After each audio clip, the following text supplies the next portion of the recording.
Hello বন্ধুরা, আজকের আবার একটি নতুন ভিডিও। তো এই ভিডিওটি আমি শুরু করব একটা ইন্টারেস্টিং তথ্য দিয়ে। সে তথ্যটা কিন্তু একজন বেশ বড় মাপের পার্সনের থেকে এসেছে। তো এটা হচ্ছে সেই তথ্য, এটা যেটা মানি কন্ট্রোলে পাবলিশও হয়েছে। তো তথ্যটা হচ্ছে এরকম: there are only 30 pincodes in the country where there are no investors. Okay, so ইন্ডিয়াতে এরকম 30টি পিনকোডওয়ালা জায়গা আছে যে জায়গাগুলো থেকে কোনো ইনভেস্টার নেই। অনলি 30। তার মানে এটা বোঝাতে চাওয়া হয়েছে যে ইন্ডিয়ার বেশিরভাগ লোকই কিন্তু ইনভেস্ট করছেন। ঠিক আছে, তো এটা আমার কথা নয়, এটা হচ্ছে দেখা যাচ্ছে যে চৌহান, আশিস চৌহান। ওকে, এইখানে দেখা যাচ্ছে আশিস চৌহান, ইনি হচ্ছে এনএসি মানে ন্যাশনাল স্টক এক্সচেঞ্জের ম্যানেজিং ডাইরেক্টর। তো ওনার কথা অনুযায়ী হচ্ছে মাত্র 30টি পিনকোডওয়ালা এরকম 30টি জায়গা আছে যেখানে যেখানে কেউই ইনভেস্টমেন্ট করেন না। এর উল্টোভাবে এটাকে নিতে হবে যে এর বাকি এতগুলো যে পিনকোড ইন্ডিয়াতে, প্রত্যেকটা জায়গা থেকে কিন্তু মানুষজন এখন ইনভেস্ট করছেন। এবং এটা দেখা যাচ্ছে যে around 20% of all house hold, ঠিক আছে, 20% মতো লোকজন কিন্তু মানে আমাদের ইন্ডিয়ানস কিন্তু অলরেডি ইনভেস্টেড ইন স্টক মার্কেটে কিন্তু ইনভেস্ট করছে। ঠিক আছে, তো এটা 20%ও আমি বলবো যে এটা কিন্তু অনেকটা কম। এটা কিন্তু ধীরে ধীরে মানুষের মধ্যে যেভাবে অ্যাওয়ারনেস বাড়ছে বা মানুষের মধ্যে যেভাবে ইন্টারেস্ট বাড়ছে, বা এখন যদি আমরা ব্যাংকে টাকা রাখি আমরা জানি যে ইন্টারেস্ট প্রায় নেই বললেই চলে। ঠিক আছে, তো সে ধরনের ক্ষেত্রে হ্যাঁ, অনেকের ক্ষেত্রে হয়তো সেই মার্কেট রিলেটেড এডুকেশনটা নেই, মার্কেট রিলেটেড নলেজটা নেই, সে কারণে হয়তো এখনও 80% ইনভেস্ট করে নেই। কিন্তু এটা বাকি ডেভেলপ কান্ট্রিতে কিন্তু অনেকটা বেশি। ঠিক আছে, তো এখানে আমি আশা করি যে অ্যাজ টাইম গোজ বাই এরকম অনেক অনেক আরও ইনভেস্টার আসবেন যারা মার্কেটে ইনভেস্ট করবেন। এবং এই কিছুদিন আগে একটা মানে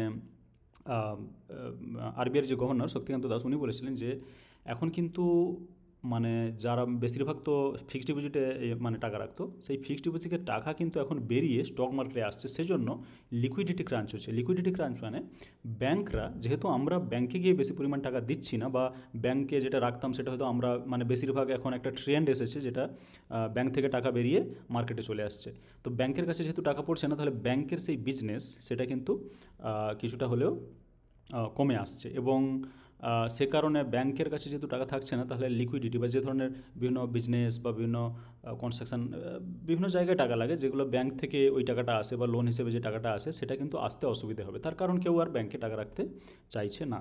ওকে, তো এখানে আরেকটু ইন্টারেস্টিং ব্যাপার যদি আমি এখানে দেখি, যে 20% এখনও আছে। এবং NSE currently gets more than 29 crore trades in a day. হ্যাঁ, তো ন্যাশনাল স্টক এক্সচেঞ্জে আজ এখন মানে রিসেন্ট টাইমসে একদিনে 29 কোটি ট্রেড হয়। ঠিক আছে, যেটা একটা হিউজ মানে নাম্বার। ওকে, বাকি একটা জিনিস এখানে আমরা দেখতে পারি যে এখানে India has a chance to become rich before it becomes old. This is the place from where India will become rich. This is the place মানে কি বলতে চাওয়া হয়েছে? এটা হচ্ছে বলতে হচ্ছে স্টক মার্কেট, এবং স্টক মার্কেটে ইনভেস্ট করার মাধ্যমে কিন্তু ইন্ডিয়ার একটা খুব ভালো রকমের অপশান আছে রিচ হওয়ার। না হলে কী হয়, এফআইআই বা যারা foreign institutional investor, foreign portfolio investor মানে এফপিআই, তারা কিন্তু ইন্ডিয়ার মতো গ্রোয়িং কান্ট্রিতে তারা কিন্তু অনেক বেশি করে টাকা ঢেলে দিচ্ছে এবং সেখান থেকে তাদের মুনাফা হয়ে যাচ্ছে। মুনাফা কিন্তু আমরা পাচ্ছি না। সে কারণে উনি বোধহয় এটা বলেছেন যে ইন্ডিয়া যতটা মানে যেহেতু আমাদের কাছে চান্স আছে, আমরা যত যত বেশি করে ইনভেস্ট করব তত হয়তো আরও অ্যাজ এ হোল আমরা as a country, as a nation কিন্তু আমরা আরও বেশি রিচ হতে থাকবো। তো এটাই সেই ইন্টারেস্টিং ঘটনা। আমার তো এটা খুব ইন্টারেস্টিং লেগেছে যে এটা একটা স্পেশাল মানে একটা নাম্বার পুরো দেওয়া হয়েছে যে 30 পিনকোডস কেবলমাত্র আছে।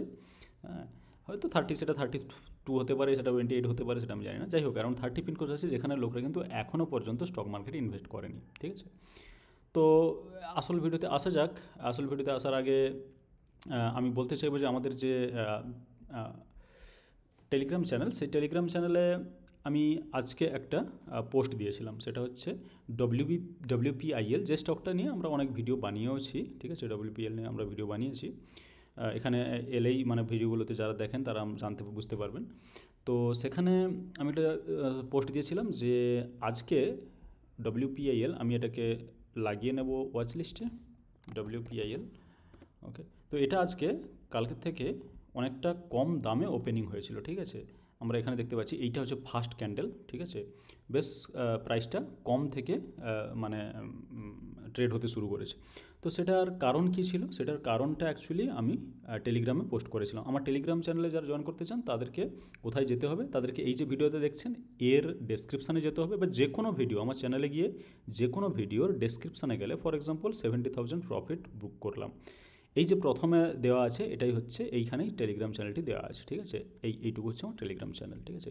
আর আমার চ্যানেলে অ্যাড হওয়ার জন্য কেবলমাত্র এই লিঙ্কটাই কাজ করবে, অন্য কোনোভাবে কিন্তু টেলিগ্রাম জয়েন করা যাবে না। তো সেইখানে আমি পোস্টটা দিয়েছিলাম যে WPIL কোনো চিন্তা করার দরকার নেই, এটা ডিভাইডেন্ড 20 টাকা করে পাচ্ছে বলেই কিন্তু স্টকের প্রাইসটা কম থেকে মানে ওপেনিংয়ে স্টকের প্রাইসটা কম ছিল। আমি যদি এখানে ফান্ডামেন্টালে যাই তাহলে কিন্তু আমি দেখতে পেয়ে যাবো সব কিছুই।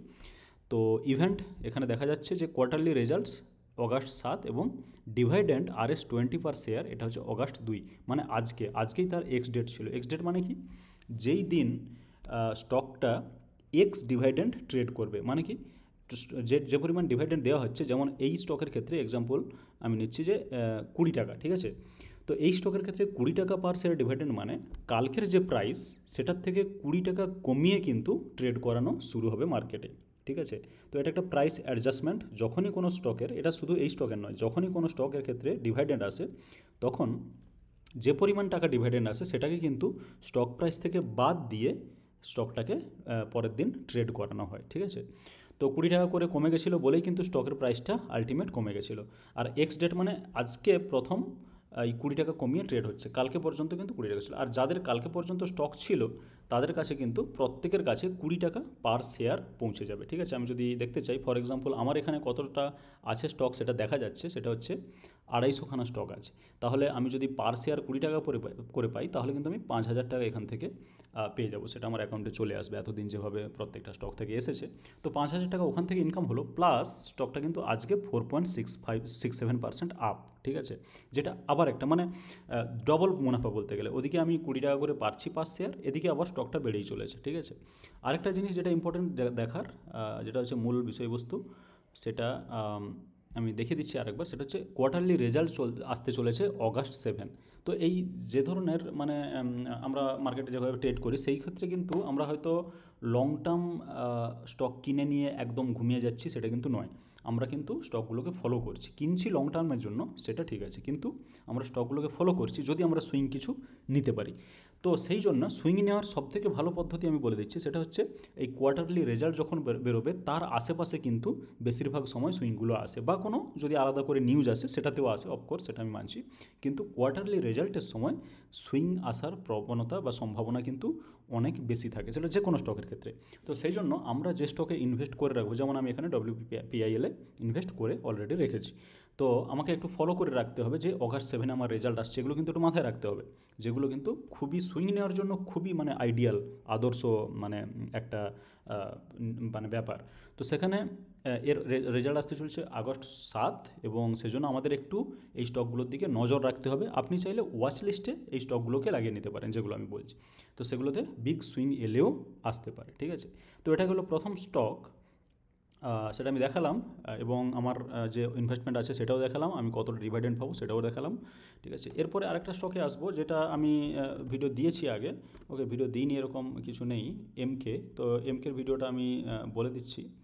এমকের ভিডিওটা ছিল এখানে, কাল ভিডিও দিলাম, আজ আপার সার্কিট, তার আগে দিয়েছিলাম এই স্টকে মুক্ত হস্তে 50K দান করলাম, ইনভেস্টেড 50K, ঠিক আছে? তো এগুলো হচ্ছে এমকের ব্যাপারে এখানে অ্যানালিসিস আছে। তাছাড়া এখানে আমি দিয়েছিলাম কাল, মানে যেদিন আমি এমকের ভিডিওটা দিয়েছিলাম তার পরের দিনই কিন্তু, মানে এখানে দেখতে পাচ্ছি এই যে এটা দিয়েছিলাম 29শে জুলাই, তার পরের দিন 30শে জুলাই কিন্তু আপার সার্কিট দিয়েছিল এমকে, ঠিক আছে? তো এমকে এখানে আপার সার্কিটের ভিডিওটাও আছে। আজকে এমকে দেখতে পাচ্ছি যে -2%, ঠিক আছে? তো -2% ফাইন। আমি এমকের একটু চার্টটা দেখাতে চাই, এটা হচ্ছে 1 ডের চার্ট, ঠিক আছে? আমি যদি একটু লঙ্গার টার্ম দেখতে চাই, যেমন 5 ডেজ, এখানে ক্লিয়ারলি দেখতে পাচ্ছি যে স্টকটা আপার সার্কিট যখন দিয়েছিল একটা ওপরে গেছিলো ভালো মতোই, কিন্তু তারপরে আবার উইক হয়ে স্টকটা কিন্তু নিচের দিকে চলে আসছে। হ্যাঁ, নিচের দিকে এসছে ঠিক আছে, কিন্তু কোনো সাপোর্ট ব্রেক করেনি। এর সাপোর্টটা আমি বলবো যে এই জায়গাতে আছে, ঠিক আছে? এটা 20 ডেজ এক্সপোনেনশিয়াল মুভিং অ্যাভারেজ, আর এটা হচ্ছে পিভট। তো এখানে এখনও আসেনি বা যথেষ্ট ওপরেই আছে। আর আমি পার্সোনালি মনে করি এই স্টকটা একটু ইন্টারেস্টিং, ঠিক আছে? আমি পার্সোনালি মনে করি যে ধরনের মুভমেন্ট আনা হচ্ছে, বা আমি যদি একটু 1 মাসের চার্টেও যাই বা 3 মাসের চার্টে, 3 মাসের চার্টে খুব একটা বোঝা যাচ্ছে না, হয়তো 1 মাসের চার্টেও যদি যাই, তো এখানে দেখতে পাচ্ছি আমার মনে হচ্ছে এখানে যে ধরনের মুভমেন্ট করানো হচ্ছে স্টকটাকে, সেখানে রিটেল ইনভেস্টর যারা বা স্বাভাবিক যারা মানে নর্মাল মানে ইনভেস্টমেন্ট করেন, তাদেরকে এটা একটু তাড়িয়ে বের করানোর মতো স্টকটাতে করা হচ্ছে, যাতে করে রিটেল ইনভেস্টাররা বেরিয়ে যায়। এবার সেটা শর্ট টার্মের জন্য বের করা হচ্ছে নাকি লং টার্মের জন্য হচ্ছে, কী বের করা হচ্ছে সেটা কিন্তু বোঝা মুশকিল। তবে আমার এই স্টকের মুভমেন্ট দেখে মনে হচ্ছে এখানে কিন্তু কিছু একটা হচ্ছে, আমি বুঝতে পারছি না, যাতে করে এখানে এমন কিছু একটা করা হচ্ছে যাতে করে রিটেল ইনভেস্টর কিন্তু স্টকটা ছেড়ে বেরিয়ে যায়। ঠিক আছে, তো এমকে নিয়ে পুরো লং ভিডিও, এখানে মিনিমাম 2টো ভিডিও আছে আপার সার্কিটের, আর এই ভিডিওটা আশা করছি এই স্টক থেকে ভালো রিটার্ন পাবো। তো এই 2টো ভিডিও দেখলে আপনাদের এমকের ব্যাপারে কিন্তু বেশ পরিষ্কার আইডিয়া হয়ে যাবে। ঠিক আছে, বাকি একটা স্টক, হ্যাঁ আমি যেটাতে বানিয়েছি, অলরেডি বানিয়েছি ভিডিও, সেটা হচ্ছে সুপার সেল। আমার কিন্তু এখানে সুপার সেলে কিন্তু ভালোই লস চলছে। ঠিক আছে, তো সেটাতে না বলার কিছু নেই। অ্যাপেক্স নয়, সুপার সেলসে যদি আমি যাই, তাহলে সুপার সেলস, এই স্টকে চলছে সুপার সেল, এই জায়গায় ভিডিওটা আছে। এই স্টকে চলছে সুপার সেল, কেনার শেষ সুযোগ, 2.5 লাখ মতো ইনভেস্ট করেছি। সেটা আমার প্রত্যেকটা মানে এর আগেও আমি একটা ভিডিও বানিয়েছি অ্যাকচুয়ালি, যাই হোক কোথাওটা আছে। তো এই ধরনের ভিডিওগুলো আপনারা দেখলে জিনিসগুলো বা ফলো করলে আমি কি বলছি সেটা বুঝতে আরও বেশি সুবিধে হবে। তো এখন কাজের কথা আসা যায়। এখানে সুপার সেলস যেটা আমি লাগিয়েছি, এর একটু স্টকের চার্টটা আমি দেখতে চাই। অনেক ওপর থেকে কিন্তু একেবারে নিচে এসছে। আমি যদি 1 মান্থ লাগাতে চাই, আমরা এখানে দেখতে পাচ্ছি ক্লিয়ারলি। এখন এই স্টক প্রাইসটা এমন জায়গায় আছে, সেটা হচ্ছে দুটো জিনিস, একদিকে পজিটিভ একদিকে নেগেটিভ। এটা পিভটের অনেক নিচে আছে, পিভটের উপর এটা দাঁড়াতে পারেনি, কিন্তু আবার এই 250 ইএমএতে মানে 200 ডেজ ইএমএতে এসে এটা কিন্তু সে টাচ করেও বেরিয়ে যাচ্ছে, উপরে এসে ক্লোজিং দিচ্ছে। সুতরাং এখনও পর্যন্ত সেই ধরনের নেগেটিভ সিগন্যাল আসেনি। তো মোটামুটিভাবে 200 ডেজ যেটা এক্সপোনেনশিয়াল মুভিং অ্যাভারেজ, এর কিন্তু ওপরেই আছে। এবার এখানে একটু ইম্পর্টেন্ট এটা ব্যাপার, কারণ আমি দেখেছি কালকে এটা কিন্তু খুব ভালো রকমই পড়ে গেছিলো। আবার আজ এটা কিন্তু, আমি যদি একদিনের চার্টে যাই, আজকে কিন্তু ভালোই স্ট্রং ছিল স্টকটা। হ্যাঁ, এটা হচ্ছে 1788 বা 1700, আমি যদি 90 ধরি এই জায়গাটাতে, ঠিক আছে 1790, সেখান থেকে 1690তে এসে কিন্তু ক্লোজিং হয়েছে 1693, মানে কাছাকাছি 100 পয়েন্ট, 1790 থেকে 1690, এটা 100 পয়েন্ট মতো নিচে এসে ক্লোজিং হয়েছে। তো স্টকটা এখন আমি বিশ্বাস করি, আমার যদিও লস হচ্ছে, এখন আমি বিশ্বাস করি স্টকটাকে মানে স্টকটা ভালো করে মুভ করবে, এবং আমি সেই বিশ্বাসেই কিন্তু স্টকটা ধরে রেখেছি। আমি জানি না কী হবে, কিন্তু সেই বিশ্বাসেই স্টকটা ধরে রেখেছি। আরেকটা যেটা, সেটা হচ্ছে এই ইভেন্ট দেখা যাচ্ছে। এই ইভেন্টের মানেটা কি আমরা একটু ফান্ডামেন্টালে গিয়ে চেক করে নেবো। ঠিক আছে, তো ইভেন্টে গেলে আমরা দেখতে পাচ্ছি যে কোয়ার্টারলি রেজাল্ট 2 অগাস্ট, অর্থাৎ আজকেই কিন্তু এর কোয়ার্টারলি রেজাল্ট। ঠিক আছে, তো কোয়ার্টারলি রেজাল্ট অ্যানালিসিসের একটা ভিডিও নয়, আমি শুধু এটাই বলছি যে আজকে কোয়ার্টারলি রেজাল্টের ছিল, এবং আজকের উপরে ডিপেন্ড করবে এর ভবিষ্যৎ কী হবে। ঠিক আছে, তো সেটা দেখা যাক কী হয়। তো ওয়াচ লিস্টে লাগিয়ে রাখলে এই জিনিসগুলোকে ভালো করে ফলো করতে পারবেন। আর আমি কি ছেড়ে দিয়েছি? না, আমি ছাড়ার কোনো প্রশ্ন আসেনি। আমরা দেখতে পাচ্ছি যে প্রত্যেকটাতেই কিন্তু সাইডে কোয়ান্টিটিটা দেখাচ্ছে। ওকে, যেমন সুপার সেলসে আমার আছে 120 কোয়ান্টিটি। ঠিক আছে, এটা প্রায় 2.5 লাখ মতো আমার ইনভেস্টমেন্ট, 2 লাখের ওপরে, এক্স্যাক্টলি হয়তো 2.5 লাখ নয়, 2 লাখের ওপরে। তো আমরা দেখতে পাচ্ছি যে এখানে কিন্তু আমি স্টকটাকে ছাড়িনি, সুতরাং সুপার সেলসকে আমি ধরে রেখেছি। এবং এগুলো যেহেতু আমাদের মানে আমার চিন্তাভাবনা যে লং টার্মের জন্য আমি রাখবো, তো সেখানে মোটামুটিভাবে ছোটোখাটো ফলে, এই ধরনের একটা ফল এসছে, ঠিক আছে কোনো অসুবিধা নেই। তো সেই ফলে যদি আমরা ঘাবড়ে যাই, আমার মনে হয় স্টক মার্কেট থেকে কিছু লাভ হবে না। ঠিক আছে, তো আমরা যদি সবসময় গ্রিন দেখতে চাই, সেটা স্টক মার্কেটের ইম্যাচিউরিটি প্রকাশ করে। আমরা স্টক মার্কেটে তাহলে ম্যাচিউর নেই যদি আমরা এটা সবসময় চাই যে শুধুমাত্র গ্রিন দেখবো, হ্যাঁ রেড দেখবো না, সেটা হয় না। রেড দেখলে তারপরে গ্রিন দেখার সময় আশা করি আসবে। আর সুপার সেলস এটা স্টকটাকে আমি কিন্তু ছাড়িনি এখনও, তার প্রমাণ এখানে দেখতে পাচ্ছি। ঠিক আছে, আরেকটা স্টকের ব্যাপারে আলোচনা করব, যেটা আমি বলতে পারি যে এটা হচ্ছে এই যে ধরনের স্টকগুলোর আমি আলোচনা করলাম, সেই স্টকের ক্যাটাগরিতে অবশ্যই পড়ে না, তাও আমি তাদেরকে একসঙ্গে রাখছি। মানে এই 3টের ক্যাটাগরিতে কিন্তু এইচডিএফসি ব্যাঙ্ক পড়ে না। এগুলো খুবই ছোটোখাটো কোম্পানি, মানে এইচডিএফসি ব্যাঙ্কের তুলনায় কোনোভাবেই মানে ক্ষুদ্র কোম্পানি, কিন্তু তা সত্ত্বেও আমি একই জায়গায় এদের অ্যানালাইসিস করছি। তো আমি যদি এই স্টকটার চার্টে চলে যাই, তো চার্টটা এরকম দেখতে পাবো, এটা 1 ডে চার্ট। ঠিক আছে, তো এইচডিএফসি ব্যাঙ্কের ব্যাপারে আমার বলার কী আছে, ঠিক আছে। আর হ্যাঁ, যদি আপনি মানে জিজ্ঞেস করেন যে এইচডিএফসি ব্যাঙ্কে আমার কোনো ইনভেস্টমেন্ট আছে কি না, তাহলে কিন্তু কোনো কষ্ট করার দরকার হবে না। জাস্ট এখানে দেখুন যে কোয়ান্টিটিটা কিন্তু দেখাচ্ছে, এটা হচ্ছে 300 কোয়ান্টিটি মতো আমার নেওয়া আছে, 302 এক্স্যাক্টলি। আর 1659, মোটামুটি আমার ওই 5 লাখ মতো ইনভেস্টমেন্ট এখানে করা আছে এইচডিএফসি ব্যাঙ্কে। দেখুন সব ধরনের ইনভেস্টমেন্ট কিন্তু করতে হবে। কিছু থাকবে লার্জ ক্যাপ, যেটা আমাদেরকে সাপোর্ট দেবে, কিছু থাকবে মিড স্মল ক্যাপ, যেটা আমাদেরকে জাম্প দেবে, ঠিক আছে। এবার সেই জাম্প কিন্তু অপোজিট দিকেও হতে পারে, নিচের দিকেও হতে পারে, ঠিক আছে, আবার উপর দিকেও হতে পারে। তো যখন আমরা উপর দিকে যদি ভালো সুইং পাই নেবো, না হলে নেবো না, সিম্পল ওয়েট করবো, ঠিক আছে। তো এইচডিএফসি ব্যাঙ্ক সেই ধরনের ক্যাটাগরি স্টক নয়, সেটা আমরা সবাই জানি। এর মার্কেট ক্যাপ যা, ওই ধরনের জাম্প দেওয়া কোনোভাবেই সম্ভব নয়। এত টাকা মানে নেই মার্কেটে, পুরো ইন্ডিয়াতে নেই সেই পরিমাণ টাকা যাতে করে যা স্টকটাকে এতটা বেশি জাম্প করানো যায়, মানে স্টক মার্কেটে অ্যাটলিস্ট অতটা টাকা নেই। তো বাকি হচ্ছে আমি এইচডিএফসি ব্যাঙ্কের ব্যাপারে একটা স্পেশাল যেটা বলবো সেটা হচ্ছে আমি স্টকটা তো রেখেছি নিজের কাছে, এবং এটা নিয়ে আমি খুব আশাবাদী। তার কারণ কিছু আছে, কিছু টেকনিক্যাল ব্যাপার আছে। যেমন এই স্টকটাকে কিন্তু রিসেন্ট টাইমসে বা নিয়ার টার্মে খুব ভালো রকমের ইনভেস্টমেন্ট আসতে চলেছে। কোন ইনভেস্টমেন্ট? ফরেন ইনভেস্টমেন্ট, ঠিক আছে। তো এই স্টকটা যদি ফরেন ইনভেস্টমেন্ট আসে তাহলে কিন্তু স্টকটা দৌড়তে বাধ্য। এবং এ ধরনের স্টক আমি একটা জিনিস দেখাচ্ছি, মানে খুবই ইন্টারেস্টিং জিনিস। দেখুন যে নিফটি ব্যাঙ্ক যেটা, সেটা আজকে কিন্তু -0.41, ঠিক আছে। তো -0.41% ডাউন, ঠিক আছে। আমি যদি আলাদা ব্যাঙ্কিং স্টকগুলোতে যাই তাহলে কিন্তু দেখতে পাচ্ছি অ্যাক্সিস ব্যাঙ্ক -1%, ঠিক আছে, ওকে। আইসিআইসিআই যেতে চাই, ICICI bank -1.12%, fine. Kotak bank যেতে চাই, কোটাক ব্যাঙ্কের একটু সিচুয়েশন খারাপ ছিল, সেটা কিন্তু একটু বেটার হচ্ছে, 0.60% আপ, ঠিক আছে। তো অ্যাক্সিস দেখলাম, আইসিআইসিআই দেখলাম, আর কোটাকও দেখলাম, ঠিক আছে। কিন্তু এইচডিএফসি ব্যাঙ্ক যদি আমরা দেখি, যেটা আমি এখানে দেখালাম, সেটা কিন্তু 1.24% আপ, সব থেকে বেটার। এবং কালকেও কিন্তু এইচডিএফসি স্টক একটু ভালো দিয়েছিল। আমি যদি ওয়ান ডে চার্টে যাই, এই ধরনের যে স্টকের মুভমেন্ট, মানে একেবারে উড়িয়ে নিয়ে যাওয়া, এবং এই যে রেড ক্যান্ডেলগুলো জাস্ট ভয় দেখানো, আর কিছু না। রেড ক্যান্ডেল বানিয়ে আবার গ্রিন, আবার রেড ক্যান্ডেলে আবার গ্রিন, তারপরে এখানে কিছুটা এসে সামলে নিয়ে এই জায়গায় স্থির হয়ে থেকে গেছে। এগুলো কিন্তু পজিটিভ মোমেন্টাম, যদি একটু বেশি করে মানে স্টাডি করেন, চার্ট স্টাডি, তাহলে কিন্তু বুঝতে, এগুলো কিন্তু পজিটিভ মোমেন্টামের লক্ষণ। এবং স্টকটা এখানে একটা মিনিমাম নিয়েছে ওই 1580-90 মতো। তারপর থেকে কিন্তু স্টকটা স্টেপ বাই স্টেপ এগিয়ে যাচ্ছে, খুব ধীর গতিতে এগিয়ে যাচ্ছে, মানে চুপচাপ এগিয়ে যাচ্ছে, এটাকে আমরা বলি। তো আমার মনে হয় স্টকটা আরেকটু, হ্যাঁ, 1 মান্থে যদি চার্ট দেখি তাহলে কিন্তু এখানে ক্লিয়ারলি বোঝা যাচ্ছে। স্টকটা এখানে একটা হাই মেরেছিল প্রায় 1800 মতো, ঠিক আছে। তারপরে ফল হয়েছিল, তার কারণ এইচডিএফসি ব্যাঙ্কের রেজাল্ট সেইভাবে, যেভাবে মানুষ এইচডিএফসি ব্যাঙ্কের কাছ থেকে এক্সপেক্ট করে, সেই ধরনের রেজাল্ট কিন্তু দিতে পারেনি। ফাইন, নো প্রবলেম, ঠিক আছে। কিন্তু যে ভ্যালুয়েশানে যে পরিমাণ সস্তা ভ্যালুয়েশানে এইচডিএফসি ব্যাঙ্ক ট্রেড করছে, আমার মনে হয় না ওই ভ্যালুয়েশান এইচডিএফসি ব্যাঙ্কের ফিউচারে আর কোনো দিন আসবে, ঠিক আছে। মানে খুব মহাপ্রলয় না হয়ে গেলে ফিউচারে আর কোনো দিন আসবে এইচডিএফসি ব্যাঙ্কের এই ধরনের চিপ ভ্যালুয়েশন বা সস্তা ভ্যালুয়েশন, সেটা আমার মনে হয় না। যাই হোক, আমরা এখানে দেখতে পাচ্ছি ধীরে ধীরে এটা স্টেবল হয়ে তারপরে গ্রিন নিয়ে কিন্তু ওপরে যাচ্ছে। হ্যাঁ, এরপর এখান থেকে যে একদম লাফিয়ে চলে যাবে সেটা কিন্তু আমি জানি না, সেটা হবে কি না, সম্ভব কি না জানি না। এটা আবার ঘুরে আসতে পারে, আবার আসতে পারে, সেটা কোনো প্রবলেম নয়। আমরা এইচডিএফসি ব্যাঙ্কে কেন নিই?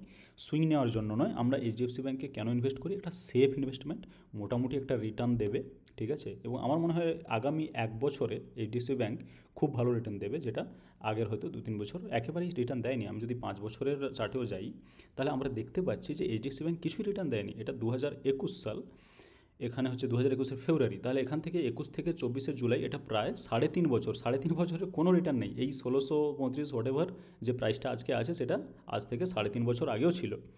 তো এই ধরনের স্টক কিন্তু এইভাবেই মুভ করে, ঠিক আছে। অনেক দিন পর্যন্ত কিছু দেবে না, তারপরে হয়তো আবার একটা ভালো র্যালি দিল, ঠিক আছে।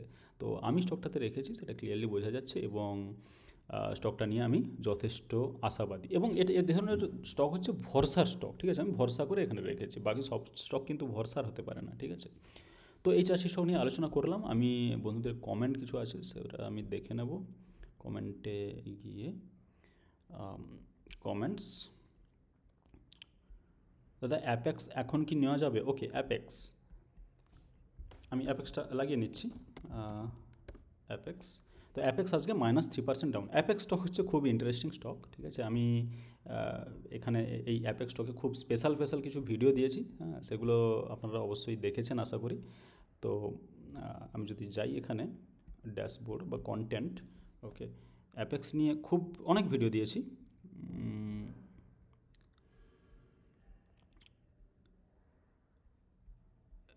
এখানে 5 দিনে 35% প্রফিট কীভাবে জেনে নিন, এগুলো কিন্তু অ্যাপেক্সেরই ভিডিও, ঠিক আছে। তো এইসব কোনো একটা ভিডিওতে গেলে বাকি ভিডিওগুলো পেয়ে যাবেন। আমি সব ভিডিও খুঁজে দেখানো সম্ভব নয়, বা আমার টাইমও থাকে না। তো সেটা এই ভিডিওতে গিয়ে 5 দিনে 35% সেটা কিন্তু দেখে নেবেন। এবার আমি অ্যাপেক্সের একটু চার্টে যেতে চাই। ওকে, তো অ্যাপেক্সের আমি ঠিক আছে 1 মান্থ চার্ট লাগালাম। তো অ্যাপেক্সের আমি প্রথম যে ভিডিও বানাই যে স্টকটা ভালো রকম রান আপ দিতে পারে, সেটা হচ্ছে এই রকম একটা জায়গায়।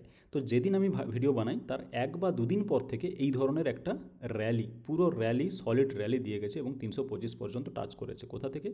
এই রকম 225 জায়গা থেকে 325 টাচ করেছে, সেটা আমরা ক্লিয়ারলি দেখতে পাচ্ছি। আর একটা ইম্পর্টেন্ট কথা যেখানে মানে এখানে বলা অবশ্যই দরকার, সেটা হচ্ছে এই যে আমার স্টকের চার্টের যে প্যাটার্ন, এটা কিন্তু আপনার সঙ্গে মিলতে না পারে, বারবার বলছি, ঠিক আছে? এটা অন্য চার্ট, এটা নর্মাল ক্যান্ডেলস্টিক চার্ট নয়। এর উপরে আমি একটা ভিডিও বানাবো পরে। তো যাই হোক, সেটা না মিলতে পারে আপনার চার্টের সঙ্গে। তো এখানে একটা টপ 325 মতো দিয়ে টাচ করে তারপরে কিন্তু 3, 4, 9টা ক্যান্ডেল, 9খানা রেড ক্যান্ডেল দিয়ে স্টকটা আবার নিচে চলে এসছে। তাহলে কি আমি এই ক্যান্ডেলগুলো যখন রেড এভাবে দিয়ে আসছে, তাহলে কি আমি স্টকটা বিক্রি করে দিয়েছি? তার উত্তর এখানে পেয়ে যাবেন। এখানে কত কোয়ান্টিটি দেখাচ্ছে? 400 কোয়ান্টিটি। সুতরাং আমি স্টকটাকে কিন্তু বিক্রি করিনি। আর এখানে গ্রিন ক্যান্ডেল দিয়ে মানে কি, এখানে রেড দেওয়ার পরে লাগাতার এখানে কিন্তু একটা নিজের স্টকটা সামলে নিয়েছে। আর কালকে এই স্টকটা কিন্তু 7% দিয়েছিল, এই যে ইয়েগুলো, ক্যান্ডেলগুলো, ঠিক আছে? কাল 1.8 ছিল এই দুটো ক্যান্ডেল, প্রায় 7% মতো পজিটিভ ছিল অ্যাপেক্স। আবার কিন্তু ঘুরে আজকে -3% রয়েছে, কিন্তু নেট আমরা দেখতে গেলে প্রফিটেই আছি। আরেকটা জিনিস, এখানে একদম কিন্তু সাপোর্ট লেভেলে আছে, এটা যেটা পিভট সাপোর্ট, সেই পিভট সাপোর্টের ওপরেই কিন্তু আছে, ঠিক আছে? আর উনি যেটা জিজ্ঞেস করেছেন কমেন্টে, সেটা হচ্ছে অ্যাপেক্স কি নেওয়া যাবে? দেখুন, নেওয়া যাবে কি না এই ধরনের কোশ্চেনগুলো আমার ক্ষেত্রে একটু ডিফিকাল্ট অ্যান্সার দেওয়া, তার কারণ আমি জানি না আপনার রিস্ক প্রোফাইল কী, আপনার পোর্টফোলিও কীভাবে ডিস্ট্রিবিউটেড, ঠিক আছে? কোন স্টকে বা কোন লার্জ ক্যাপ মিড ক্যাপ এভাবে কীভাবে ডিস্ট্রিবিউশন আছে, বা সেখানে গোল্ড নেওয়া আছে কিনা, I have absolutely no idea. সেই জন্য এখন কি নেওয়া যাবে কি না এই ধরনের কোশ্চেনগুলো আমার ক্ষেত্রে অ্যান্সার দেওয়া একটু ডিফিকাল্ট, ঠিক আছে? তার সাথে আমি বলছি যে আমি কিন্তু অ্যাপেক্স বিক্রি করিনি, যেটা পরিষ্কার কিন্তু এখান থেকে দেখা যাচ্ছে, ঠিক আছে? তো এখনও আমি অ্যাপেক্স বিক্রি করিনি। এই ফল সত্ত্বেও মার্কেটে ফল আসবে, স্টকে ফল আসবে, পুরো মানে আমাদের পোর্টফোলিওতে ফল আসবে, সেগুলোতে ঘাবড়ানোর কিছু নেই। এবার অ্যাপেক্স নেওয়া যাবে কিনা কেবলমাত্র আপনার রিস্ক প্রোফাইলের উপরে নির্ভর করবে, বা আপনি কতটা প্রফিট চাইছেন, কতদিন রাখতে চাইছেন, অনেক কিছু জিনিসের উপরে নির্ভর করে, ঠিক আছে? তো ধন্যবাদ। Telegram link please. আচ্ছা, সোমনাথ মাইতি বন্ধু, টেলিগ্রাম লিঙ্কের জন্য আমার মানে কোনো কোশ্চেন করার দরকার আছে বলে মনে হয় না। টেলিগ্রাম লিঙ্কটা আমার যে কোনো ভিডিওতে গিয়ে ডেসক্রিপশানে গেলেই কিন্তু চেক ডেসক্রিপশানে গেলেই কিন্তু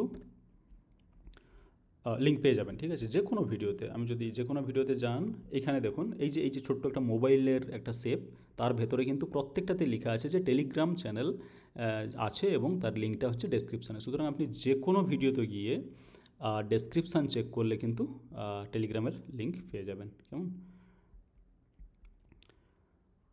ওকে, আমি আমার কমেন্ট পড়ার জন্য ধন্যবাদ। ওকে, ধন্যবাদ মিন্টু কর বন্ধু। আমি ডেলি রাতে ঘুমানোর আগে তোমার ভিডিও দেখি। আমি চাই এই ইয়ারটা মানে বাকি আরও 5 মাস ওকে তোমার স্টক অ্যানালাইসিসগুলো অবজার্ভ করে নেক্সট ইয়ার থেকে তোমার সাজেস্ট করা স্টকে ইনভেস্ট করতে।